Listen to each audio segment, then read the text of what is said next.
Good day, sir.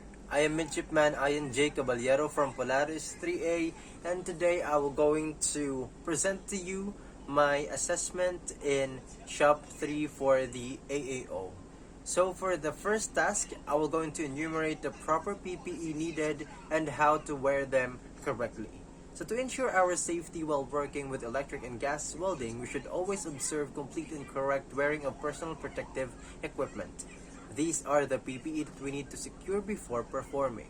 First, we should always wear welding helmet with side shields. It is very important to protect our eyes and face from radiation particles, debris, hot slag, and chemical burns. Also, use fire-resistant hood under your helmet to protect the back of your head. Next is the ear protection muffs. Ear protection muffs protects you from the noise hazards. It's important to use fire-resistant ear muffs if there's a risk or sparks or splatter entering the ear.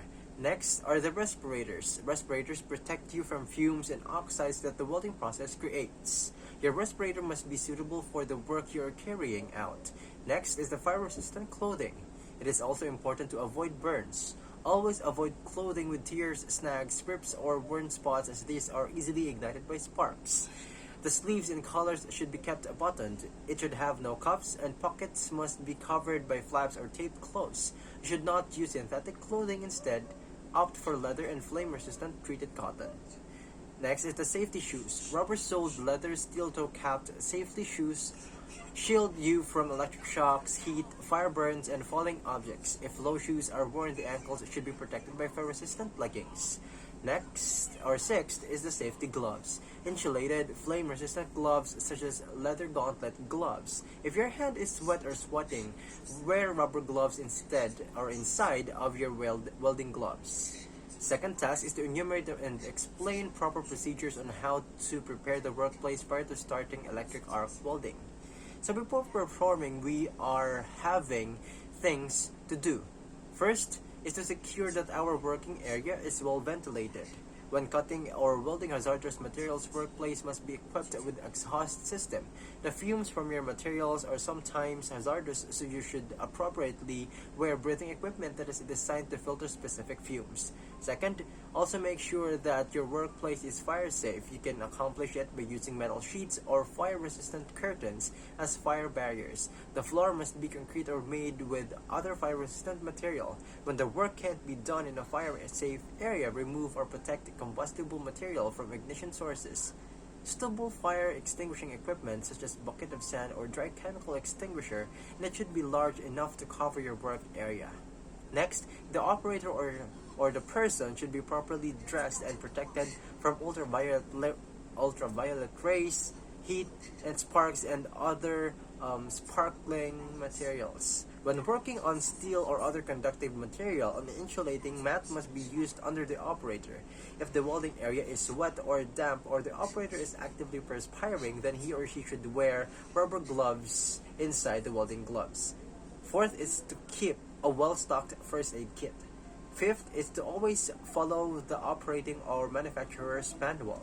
Sixth is to secure a good connection. Make sure that the ground connection has been connected properly in the workpiece. Also check if the electrical wiring are well insulated, in good condition, and there are no exposed live parts. Seventh is to secure all the materials needed in the welding operation. Make sure to use proper size and type of electrode for the job.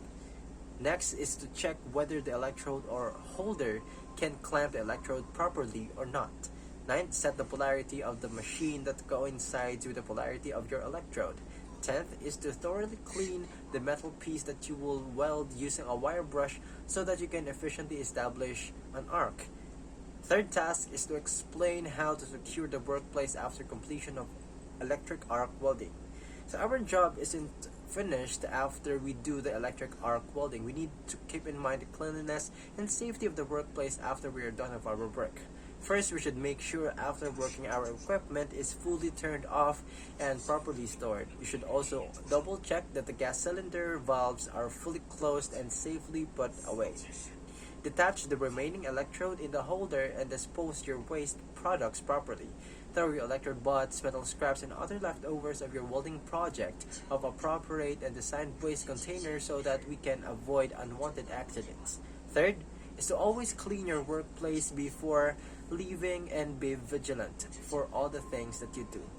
Fourth is to store all your equipments in a safe space where no one can reach it, or children. That's all for today, sir, and thank you very much for listening.